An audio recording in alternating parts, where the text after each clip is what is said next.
오늘 여기 유명한 사건인데요. 다윗이 엔게디 그 요새 그 사해바다 서쪽편에 있는 사막의 오아시스 같은 곳이죠. 유대 광야 동편 끝자락에 그 불모지 한가운데 시내가 흐르고 심지어 폭포가 흐르는 아주 그 천연의 요새가 있습니다. 그곳에 다윗이 지금 숨어 있는데 누군가 또 그 사실을 사울에게 보고를 합니다. 그랬더니 사울이 온 이스라엘에서 택한 사람 3천 명의 군사를 거느리고 다윗과 그의 부하들을 이제 찾으러 가는 거죠. 가다 보니까 길가에 양의 우리에 굴이 있는 거예요. 그래서 사울이 이제 뒤가 급해서 그 굴에 뒤를 보러 들어갔어요. 근데 그 굴이 마침 어떤 굴이에요? 다윗과 그의 부하들이 숨어 있는 그 굴로 들어온 거예요. 네. 그랬더니 다윗의 부하들이 사울을 발견하고 뭐라고 합니까? 보소서, 여호와께서 당신에게 이르시기를 내가 내 원수를 내 손에 넘기리니 내 생각이 좋은 대로 그에게 행하라 하시더니 오늘이 그날입니다. 자, 가서 당장 죽여버립시다. 절호의 기회가 아닌가요? 원수인데 지금 사울을 죽이기 위해서 군대를 거느리고 찾아온 그 사울이 지금 제 발로 호랑이 굴에 들어왔어요. 그를 제거할 수 있는, 원수에게 복수할 수 있는 절호의 찬스가 아닌가요? 누구라도 그렇게 생각하겠죠. 그런데 다윗의 생각은 달랐습니다. 다윗이 어떻게 합니까? 가만히 가서 사울의 겉옷자락을 가만히 베니라. 그러게 이 사울이 뒤를 보러 왔다는 표현이 몇 가지로 해석이 가능한데 이 너무 그 유대 광야가 낮에 뜨거우니까 굴에 들어와서 잠깐 눈을 붙이러 들어왔다 이런 해석이 가능하거든요. 낮잠 자러 쉬러 굴에 들어왔을 수 있습니다. 그러니까 이 겉옷자락을 베는 게 가능하지 않을까요? 그렇죠? 앞뒤 상황을 볼 때 그랬던 것 같습니다. 낮잠을 자고 있는 사울의 겉옷자락을 살짝 뺐어요. 그래도 세상 모르고 사는 거예요.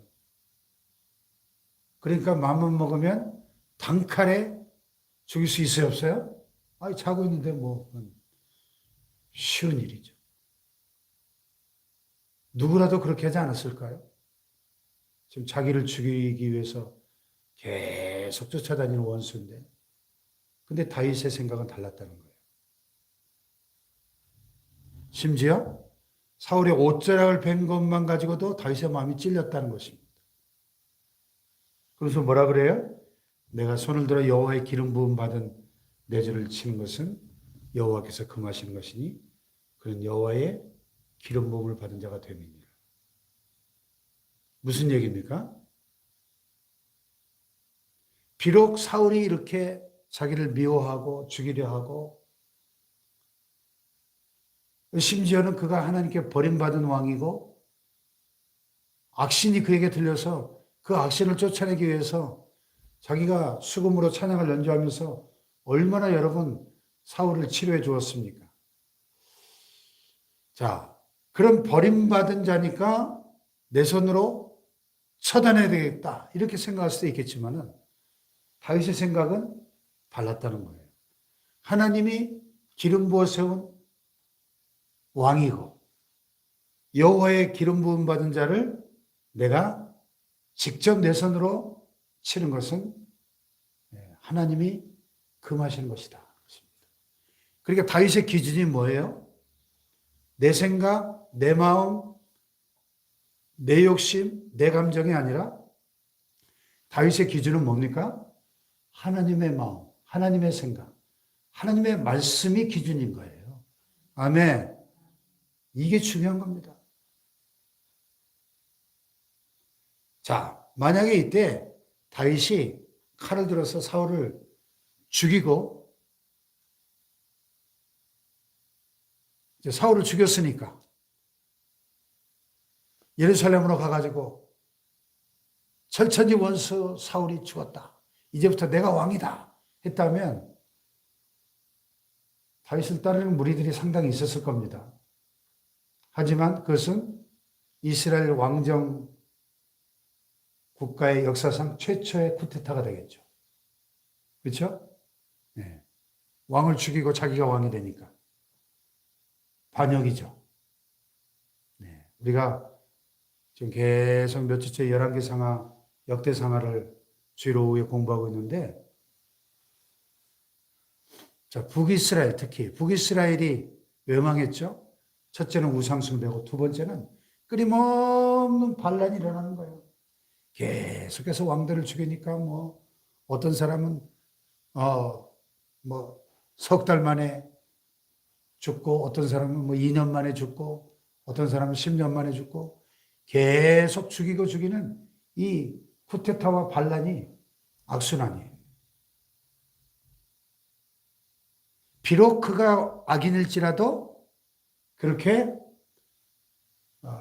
살인해가면서 권력을 빼앗는 것은 하나님이 원하시는 뜻이 아니라는 거죠. 다윗은 그것을 알았습니다. 다윗은 하나님의 마음을 알았다는 거예요. 하나님을 정확하게 알았습니다. 이것이 중요한 것입니다. 그래서 자, 어떤 사건이 딱 벌어졌을 때 하나님의 마음을 헤아려서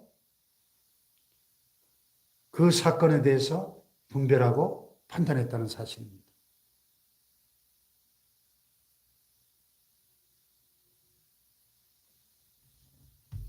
자, 하나님의 마음을 아는 것이 얼마나 중요하냐. 내가 내 인생을 내 마음, 내 생각, 내 뜻과 계획으로 살아가는 사람은 딱 그 내 스케일에 내 인생이 딱 갇히게 됩니다. 그렇죠? 내 마음, 내 생각, 내 뜻, 내 계획으로 내 욕심으로 살아가니까 나의 한계를 벗어날 수가 없어요. 그러나 하나님의 마음을 가지고 살아가면 하나님의 마음은 저 태평양 바다보다 넓기 때문에 나의 스케일이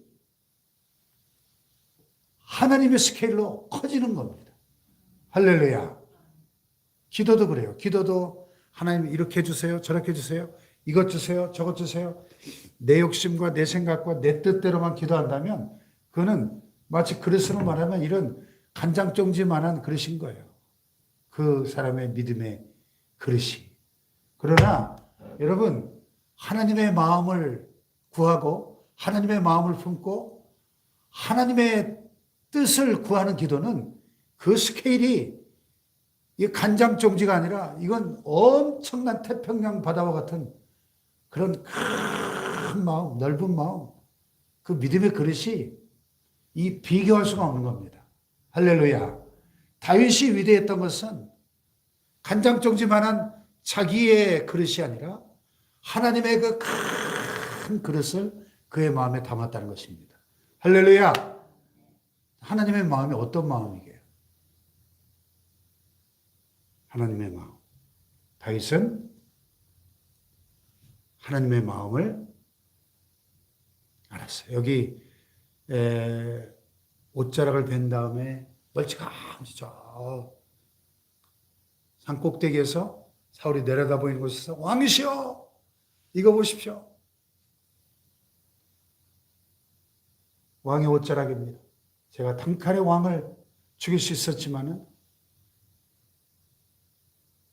죽이지 않았습니다. 어떤 사람이 나를 권하여 왕을 죽이라 하였지만 내가 왕을 아껴 말하기를 나는 내 손을 들어 내 주를 해하지 아니하리니 그는 여호와의 기름 부음을 받은 자이기 때문이라 하였나이다.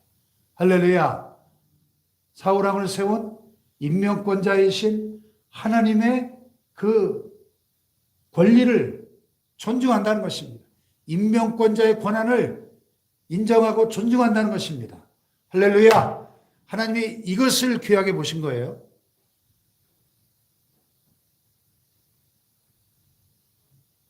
자, 보세요.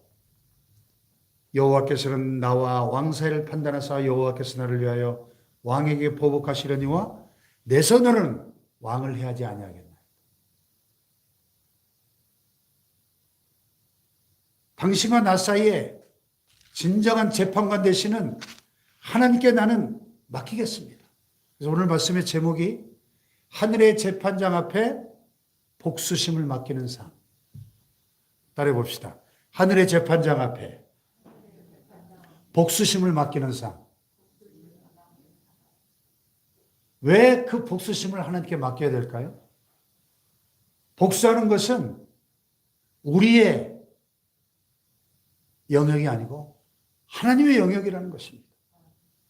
자, 제가 여기 신약의 로마서 12장 17절로 21절의 그 유명한 말씀을, 바울의 유명한 편지를 자, 인용해 보겠습니다. 자, 17절로 21절 한번 읽어볼까요? 시작. 아무에게도 악을 악으로 갚지 말고 모든 사람 앞에서 선한 일을 도모하라. 할 수 있거든 너희로서는 모든 사람과 더불어 화목하라.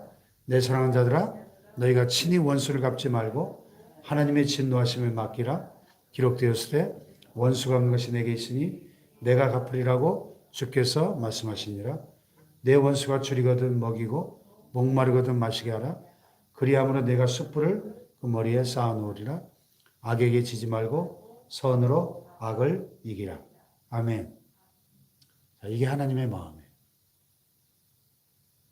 자, 우리의 마음하고 똑같습니까? 많이 다릅니까? 네? 우리의 마음하고 하나님의 마음이 똑같아요? 아니면 고개가 좀 갸우뚱해집니까? 고개가 갸우뚱해지죠. 왜냐하면 우리 안에는, 우리 타락한 우리 인간의 성품 속에는 복수하고 원수를 갚는 게 인지상정이에요. 그래야 통쾌하고 시원해요. 그렇지 않습니까? 아니, 네 원수가 줄이거든 먹이고 목마르거든 마시게 하라? 이게 인지상정입니까? 원수는 어떻게 해야 돼요? 단칼에 목을 쳐버려야죠. 이게 인지상정이에요.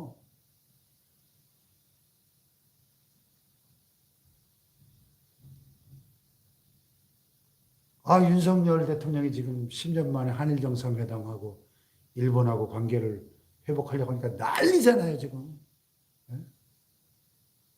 지금 80년, 90년 넘은 일 가지고도 지금까지도 그냥 이를 뿌듯뿌듯 갈면서 그게 인지상정이에요. 근데 하나님은 말씀하십니다. 친히 원수를 갚지 말고 하나님의 진노하심에 맡기라는 거예요. 왜? 원수 갚는 것이 내게 있으니 내가 갚으리라. 주님께서 말씀하셨다는 겁니다. 할렐루야. 이게 하나님의 마음이에요. 내 마음하고 다르지만 하나님의 마음을 알고, 아멘, 하나님께 맡기는 이것이 믿음이라는 겁니다. 할렐루야. 악에게 치지 말고 선으로 악을 이기라는 겁니다. 왜? 악을 악으로 갚으면 어떻게 될까요? 끊임없는 악의 악순환이죠. 네. 징기스칸의 역사를 읽어본 적이 있는데, 몽골이라는 나라 보면 그 부족 국가잖아요. 그 대평원에 부족들이 끊임없이 서로 뺏고 빼앗기고 죽이고 죽이는 이 원수 갚는 게 아주 복수하는, 이 복수의 피해, 복수의 역사예요. 몽고의 역사를 보면. 그러니까 예를 들어서 우리 부족이 10년 전에 저쪽 부족한테 당했어. 그러면 저쪽 부족은 우리의 철천지 원수입니다.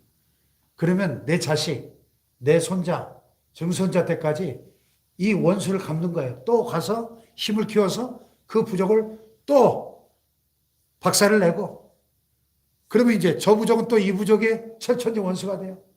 이 복수의 이 악순환이 끊임없이 뭐 거미줄처럼 얽혀가지고 끊임없이 계속되는 겁니다. 악을 악으로 갚으면 더 큰 악이 생겨나고 영원히 악이 사라지지 않습니다. 그래서 하나님은 악에게 지지 말고 선으로 악을 이기라 말씀하신 겁니다. 할렐루야. 다윗이 사울을 죽여버렸다면, 그리고 자기가 왕이 됐다면 열왕기 상하에 있는 그 수많은 쿠데타로 왕이 된 왕들과 뭐가 다르겠어요? 우리가 아는 그런 다윗이 되지 못했을 것입니다. 그러나 다윗이 될 수 있었던 것은 비록 자기의 원수지만 하나님께 맡기고, 원수가 없는 것 하나님께 맡기고 그를 살려주었다는 것입니다. 할렐루야. 여기 보세요. 15절 시작. 그런즉 여호와께서 나의 사정을 살펴 억울함을 풀어주시고 나를 왕의 손에서 건지시기를 원하나이다 하니라. 여호와께서 누가 돼요? 재판장이 돼요. 하나님은 공의의 하나님이심을 다윗은 믿었습니다. 이게 믿음이에요. 나와 왕 사이에 심판하사 나의 사정을 살펴 억울함을 풀어주시고 나를 왕의 손에서 건지시기를 원하나이다. 할렐루야. 이게 믿음이에요. 이것이 다윗의 위대성입니다. 오늘 우리가 이런 다윗의 위대성을 본받을 수 있기를 축복합니다. 하나님께 모든 것을 맡기는 믿음을 본받기를 축복합니다. 그래서 다윗을 위대하게 쓰신 거예요. 하나님. 할렐루야. 하나님의 마음을 가지고 나의 간장종지만한 스케일이 아니라 하나님의 스케일로 하나님께 쓰임받는 다윗과 같은 하나님의 사람들 되시길 축복합니다. 기도하십시다. 하나님, 우리에게 이러한 다윗의 믿음을 주옵소서. 하나님께 원수 갚는 것을 맡겼던, 복수심을 맡기는 이런 다윗의 믿음을 우리에게도 허락하여 주옵소서. 주여 삼창하기도 합니다. 주여, 주여, 주여. 주님 감사합니다.